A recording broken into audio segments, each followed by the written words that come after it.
Very good morning, students. In continuation with our earlier lecture, the session 6 factors affecting on transpiration and anti-transparence of first unit plant water relations under the paper plant physiology and metabolism. So in the last lecture, we learnt about the transpiration, pull theory, mechanism of transpiration, stomatal dynamics, that is opening and closing of stomata, and its mechanism. See here, factors affecting on transpiration. Transpiration is a, as you all know, is a physiological phenomena. It is affected by both external factors as well as internal factors. Accordingly, the factors affecting on rate of transpiration can be classified into two groups. One is external or environmental factors, and the internal factors, otherwise called structural factors of the plant body. If you look into the external or environmental factors, the external factors are many which affects the rate of transpiration, among which the first one is the humidity. So what is humidity? The moisture content of the atmosphere is called as humidity. Little amount of water vapors always present in the atmosphere. That itself is what is called as water vapors present in the atmosphere is called as moisture. And the moisture content of the atmosphere is called as humidity. See here, the humidity increases sometimes in the atmosphere or sometimes decreases. Increase in the humidity of the atmosphere decreases the rate of transpiration. When humidity is more in the atmosphere, rate of transpiration will be less. That is, they are inversely proportional to each other. As humidity increases, as the water contents in the atmosphere, vapor contents in the atmosphere increases, the transpiration rate decreases. See here, the vapor pressure inside the leaf and outside the leaf of the factor, outside the leaf is the factor which governs the rate of transpiration. Why there is inversely proportional is because of this only. So after humidity, it is the next factor is the light, atmospheric factor or environmental factor. As you all know, the light is responsible for the opening of the stomata and also for the closure of the stomata. Where stomata opens during light and stomata closes during in the absence of light or during night time. Say the light affects the rate of transpiration where increase in the light intensity to a certain limit increases the rate of transpiration also. Why? Because when light intensity increases, it opens the stomata. Stomata will be completely opened. As a result, the transpiration takes place. So increase in the amount of light or intensity of light increases the rate of transpiration. Similarly, very high light intensity during summers, extreme summers, very high light intensity causes the closure of stomata. Stomata closes very hard, very high intensity. Then transpiration will stop definitely. So the blue and the red light have most effect on the stomatal movement. No opening of stomata has so far been observed in green light. It increases the rate of transpiration by increasing the permeability of the plasma membrane. Next is the temperature. The temperature, as you know, the temperature is mainly due to light. Very high intensity of light, the temperature is high. Low intensity of light, temperature is low. Or during a non-sunny day, temperature is still gets lowered. So An increase in temperature to certain limit increases the rate of transpiration as stomata are opened. At very high temperature, stomata closes because the mesophyll cells in the leaf become flaccid due to excessive evaporation of water. For every 10-degree rise in temperature, the rate of transpiration doubled, gets doubled. The next factor is the wind. It is another environmental factor which affects the rate of transpiration. Increase in the velocity of wind to certain limit increases the rate of transpiration, because when wind increases, it opens the stomata even in the absence of light sometimes.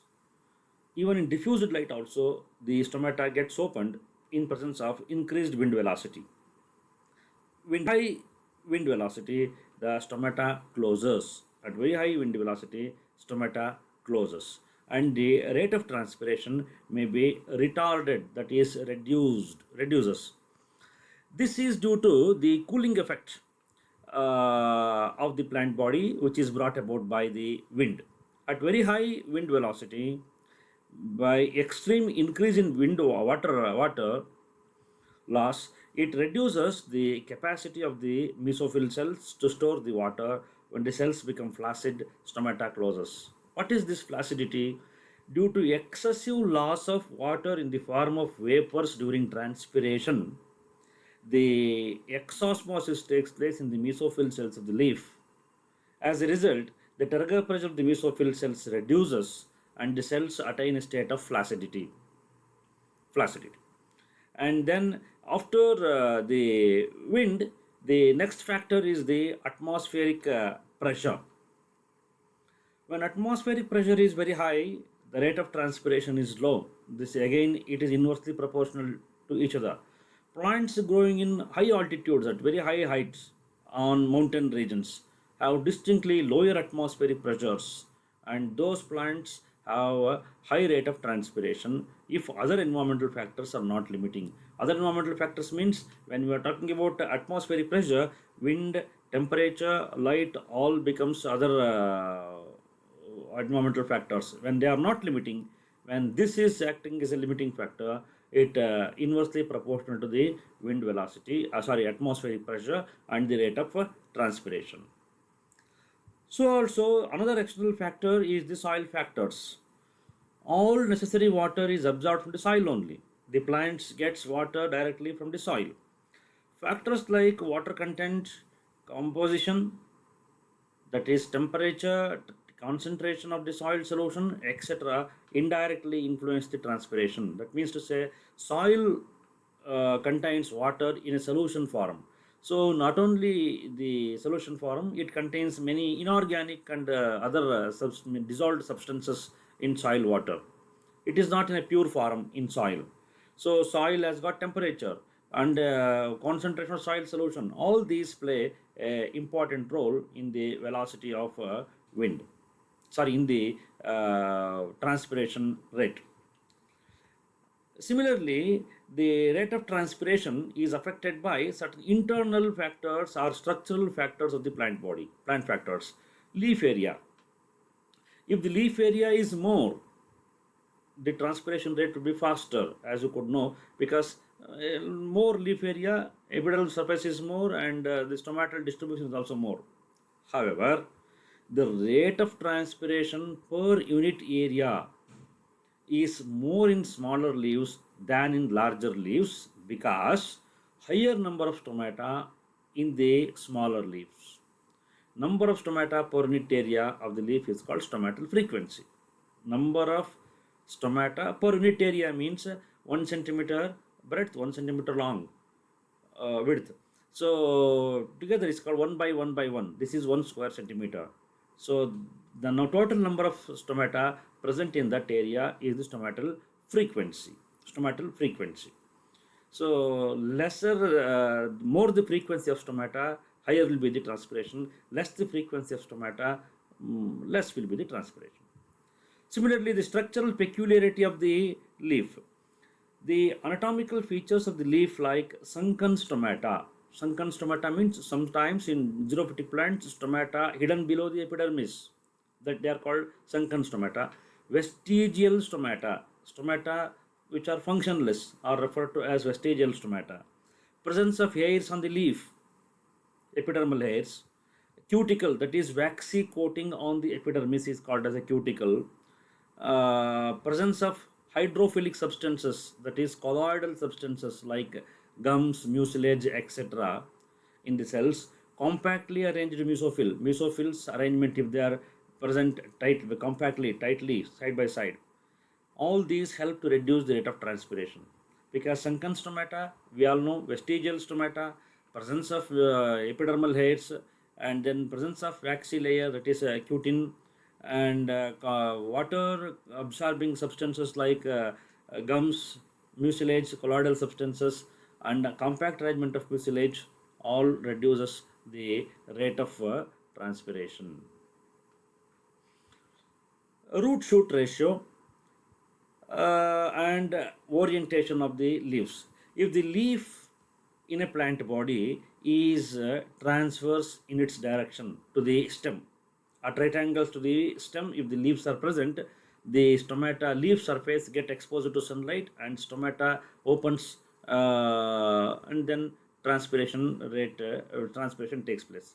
If the leaves are parallel to the stem, like that of in monocot plants, grass, and then sugarcane, and then ragi, paddy, etc. In such plants, the leaf is almost parallel to the stem. In such cases, the exposure of leaf to the atmospheric temperature sunlight is less, and as a result, the temperature slow of rate of transpiration also gets lowered.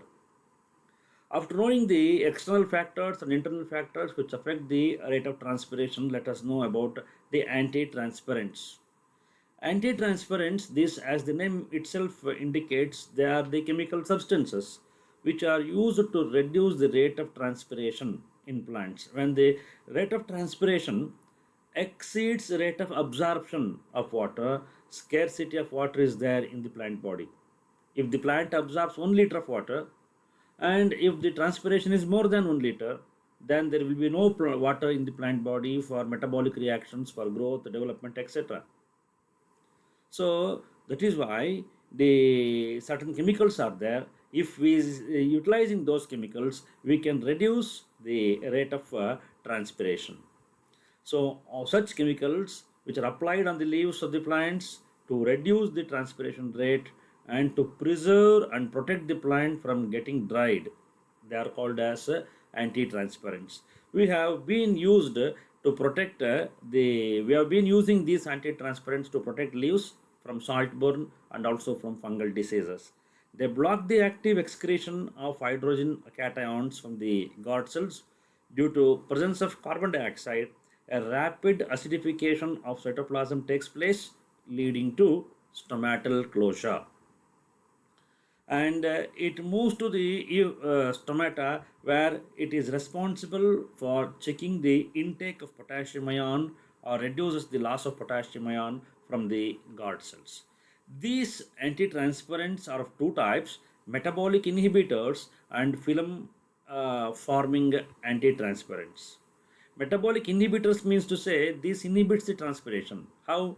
These reduce the stomatal opening and increase the leaf resistance to water vapor diffusion without affecting carbon dioxide uptake. See, these are the substances, for example, phenyl mercuric acetate, abscisic acid, and aspirin. They can be used as metabolic inhibitors to as anti-transpirants to reduce the rate of transpiration. The other one is the film forming anti-transpirants. These are the anti-transpirants, no doubt. For example, silicone oil and wax. This can be used as chemicals to reduce the rate of transpiration. These form a colorless film on the surface of the leaf and allows diffusion of gases but not the water vapor. So stomata are opened mainly because to facilitate the exchange of gases. Plants requires carbon dioxide for photosynthetic reaction, and carbon dioxide is present in the atmosphere. So the plants, there is substance called ribulose diphosphate in the chlorophyll. It absorbs carbon dioxide. When we apply these anti-transparents on the surface, whether the metabolic inhibitors or the film coating inhibitors, the stomata closes. Then how the plant gets the carbon dioxide for photosynthesis? It will be very difficult. No, that is why these are the colorless film surfaces that allow when it is applied on the leaf surface, even though it forms a thin coat on the leafy surface, it doesn't affect the exchange of gases. The RUDP can absorb the carbon dioxide from the atmosphere and it doesn't allow the water to transpire. So water is retained in the plant body and also it gets the carbon dioxide. So transpiration is avoided and the photosynthesis is facilitated. Such substances are called anti-transpirants. Thank you.